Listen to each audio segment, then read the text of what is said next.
তো বন্ধুরা এই ধরনের যে ট্রেন্ডিং 3D কার্টুনের ফটোটি কি করে মেকিং করতে হবে সেটি আজকে আপনাদের আমি দেখাবো। তো ভিডিওটি কিন্তু খুবই ইন্টারেস্টিং হবে, তাই শেষ পর্যন্ত অবশ্যই দেখবেন এবং যারা নতুন এসেছেন চ্যানেলে অবশ্যই চ্যানেলটিকে সাবস্ক্রাইব করবেন এবং পাশে বেল আইকনটিকেও ক্লিক করে রাখবেন।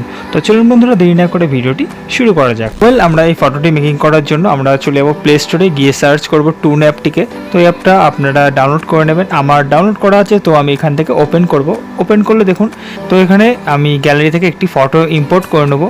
তো ইম্পোর্ট করার পর দেখুন অটোমেটিক ক্রপ সাইজে চলে এসেছে ফটোটি। তো ওটা জাস্ট আমি ওকে ক্লিক করব, দেখুন সেকেন্ডের মধ্যে আমার ফটোটি কার্টুন আকারে পরিণত হয়ে গেছে। তো এবার এই ফটোটা আমরা সেভ করতে চাই গ্যালারিতে। তো তার জন্য উপরে অ্যারো বাটনটি ক্লিক করলে দেখুন এখানে একটি অ্যাড শো হবে। তো জাস্ট আমি ক্লোজ করে দেবো। ক্লোজ করলে দেখুন এখানে চলে এসছে অনেকগুলো কাস্টমাইজের সেটিং বলতে পারেন।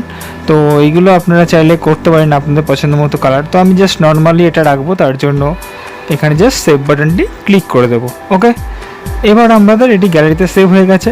তো এবার আমরা নেক্সট যে অ্যাপটি ইউজ করব এটা হলো পিকসার্ট। তো প্লে স্টোরে গিয়ে আমরা পিকসার্ট অ্যাপটিকে ওপেন করার পর দেখুন এডিট অপশানটা ক্লিক করে গ্যালারি থেকে ব্যাকগ্রাউন্ড ইমেজ এখানে অ্যাড করব। তো বন্ধুরা এখানে যে ব্যাকগ্রাউন্ড ইমেজটা অ্যাড করলাম এটা সহ আরও কিছু পিএনজি ইমেজ আমি আপনাদের ডেসক্রিপশন বক্সে দিয়ে দেবো, আপনারা চাইলে ওখান থেকে ডাউনলোড করে ইউজ করতে পারেন। ওকে, তো এবার আমি গ্যালারি থেকে একটি পিএনজি বডি শেপের একটি ইমেজ এখানে অ্যাড করব। অ্যাড করার পর দেখুন এটা অ্যাডজাস্ট করে আমি বসিয়ে নেব। দেন আমরা গ্যালারিতে চলে যাব, গিয়ে আবার এখানে আমি যেই ফটোটা আমরা বানালাম টুন অ্যাপে সেটা এখানে অ্যাড করব। অ্যাড করে দেখুন এটার আমি কাট আউট করব। কাট আউট করে দেন দেখুন অটোমেটিক এটা কাট আউট হয়ে গেছে আমাদের ফেসটা।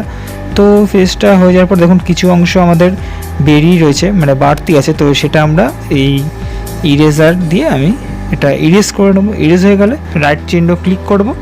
দেন দেখুন এখানে আমাদের বডির উপর ইমেজটা চলে এসছে ফেসের।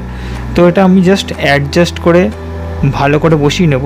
তো দেখুন আমি অ্যাডজাস্ট করে বসিয়ে নিয়েছি। তো এবার আমরা এটা গ্যালারিতে সেভ করব। তার আগে আপনি চাইলে এখানে একটি নিজস্ব ওয়াটারমার্কও অ্যাড করতে পারেন। তার জন্য টেক্সট আইকনে গিয়ে আমি আমার ইনস্টাগ্রামে আইডি আছে বঙ্গ শুভ্র, তো সেটা @ দিয়ে লিখে নিলাম। তো এটা সামান্য একটু কাস্টমাইজ করে নেব।